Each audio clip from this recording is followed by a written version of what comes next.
A League of Their Own, back with another video. Today's video features two Americana type pickups. A big thank you to two YouTubers who helped spur these purchases. First off, Maxa Jackson. His knowledge related to any and all vintage, but specifically the T205 and T206 set, is astounding. Check him out and be prepared to be blown away. Thanks, Max. This next YouTuber needs no words, only song. Inspired by Silver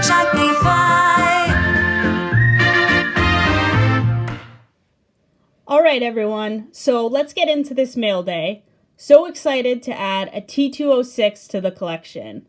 The T206 set is arguably one of the most iconic sets in history. My draw towards collecting vintage is that owning these cards is really like owning a small piece of history. I think that's so neat. So let's open up this package and see who we've got.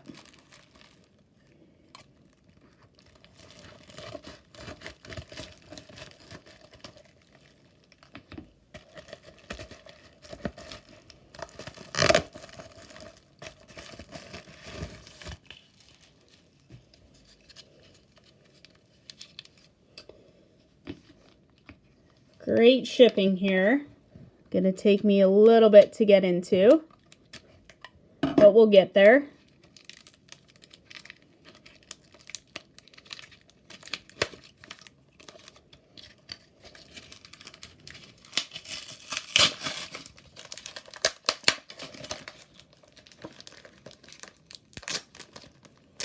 Okay, so here we go. Took a little bit, had to go off camera there. But we have a T206 of Detroit Tiger, Donie Bush, graded a PSA 4. So my brother Kyle actually recommended this specific T206 card. He really loved the pose and the distinct representation of the Old English D, which has largely been unchanged for the Tigers since 1908. And I think Kyle made a great choice. This card displays nice centering on the front. The color is bold. The red background against his gray jersey is a sharp-looking contrast. Now, what isn't sharp are the corners.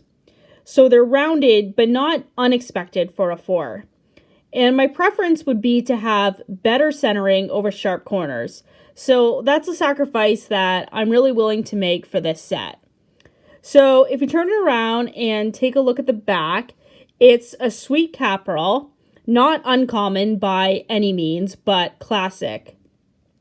The back also displays a little bit of staining there, but I actually like that feature because I think it adds to the history and character of the card. Now, I'm not into collecting backs per se, but I think my favorite would have to be the polar bear back. I will have to add a T206 polar bear back to my ever-growing want list of cards. So when you pick up a T206, I think the curiosity about the player whose picture is staring back at you is especially true for this set. Again, it all comes back to the history, and learning more about these players is an element that I love. So Bush's first nickname, or his name, I should say, was Owen, and his nickname was Donie, and that was given to him by his teammate, Ed Killian. I mean, awesome name in its own right. So one day after Bush struck out, he asked Killian what kind of ball he swung at and missed, and Killian said it was a Donie ball. Well, Bush never did learn what a Donie ball was, and frankly, neither did I after I tried to look it up. But the Tigers started calling him Donie, and the name just stuck. So the card demonstrates just that. No Owen sighting here. So as a ball player, Bush first showed off his skills in Sault Ste. Marie, Ontario. So being from Canada, I found this rather interesting that he began his baseball career up in Northern Hockey territory. So just to clarify a couple things about Canada, I do say a lot, although I try not to in my videos. I do not live in an igloo. I'm not a big fan of maple syrup. I only put mustard on my hot dogs, but ketchup chips are awesome. So, back to baseball. I digress. Donie was involved in all aspects of it throughout his life. He was an excellent contact hitter and one of the best defensive shortstops of the dead ball era. He holds the MLB record for the most triple plays as well as the most putouts in a season by a shortstop with 425. Now, as a batter, Bush really didn't hit for average, but he was regularly among the major league leaders in drawing walks, sacrifice bunts, stolen bases, and runs scored. And in his rookie year, he helped lead the Tigers to the World Series.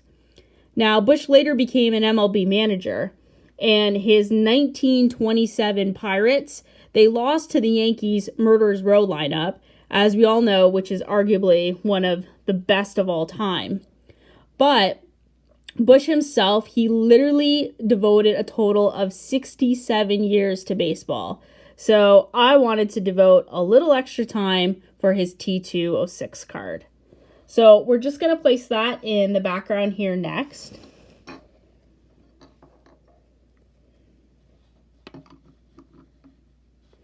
So the next card that I'm about to show was inspired by Silver Jackify. So he featured it on his channel, and it was one of those, I gotta have this card moments. So without further ado, this is a T206 of Charles, aka Bosch Schmidt, graded a PSA 4. So it really goes nicely with the Donnie Bush there, as both backgrounds have that beautiful, rich red color. And again, the centering looks really nice on this card, but the corners are rounded. So it's really just a beautiful portrait. And I love his pop collar there and the button-up jersey. So if we turn it over, you'll see that it's a Piedmont back, 350 subjects. Again, simply classic. So every collectible in its own way, it really is a conversation piece. And that's why Bosch Schmidt here, that's why he's a part of the collection. So he was actually the starting catcher for the Tigers during their 3 consecutive pennant seasons. But unfortunately, on the baseball side of things, he is most known for committing 5 errors and allowing 16, that's right, 16 stolen bases in the 1908 World Series. And both of those records still stand today. So Schmidt is also known for his series of fights with teammate Ty Cobb. Now, he once knocked Ty Cobb out unconscious in the Tigers clubhouse. But get this, because Schmidt thought that Cobb really fought such a good fight, he actually stayed to revive poor Tyrus as he lay motionless on the Tigers' dressing room floor. Amazing. Just amazing. So, despite their clashes, Schmidt and Cobb became close friends, really up until Schmidt's death, which was in the early 1930s. So, I guess when you knock out the Ty Cobb, you can properly declare yourself the toughest player in the game, as Schmidt did. So he backed this up by catching without shin guards, which is just nuts, and pounding nails into the floor with his bare fist, which I didn't even know that was possible. So he then once visited a local carnival with some of his teammates, and he wrestled and pinned a live bear. Now, in those times, it was a common gimmick to offer money to anyone who could pin a bear. The gimmick being that the bear's anatomy won't allow its shoulders to be pinned because of its back. So, I mean, perhaps Schmidt just held the bear down on its side.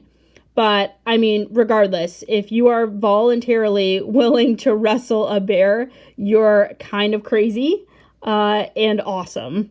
So, really not surprising then that Schmidt's career was shortened due to numerous fractures that were sustained over the years of his thumb and fingers.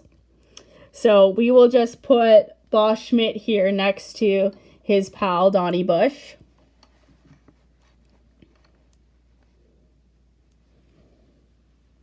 And there we have both of the T206 pickups right there. So I hope that everyone enjoyed these two pickups. Again, similar looking cards, but very unique stories behind them. So a big thank you to this incredible community for your kind words, support, and encouragement. I am in gratitude to Mike, Baseball Collector, for his mention of my channel, among many other fantastic mentions. This has been such a fun journey, and I'm really enjoying the ride with all of you. So again, thank you so much for watching. Thanks for caring, and I will see you in the next one.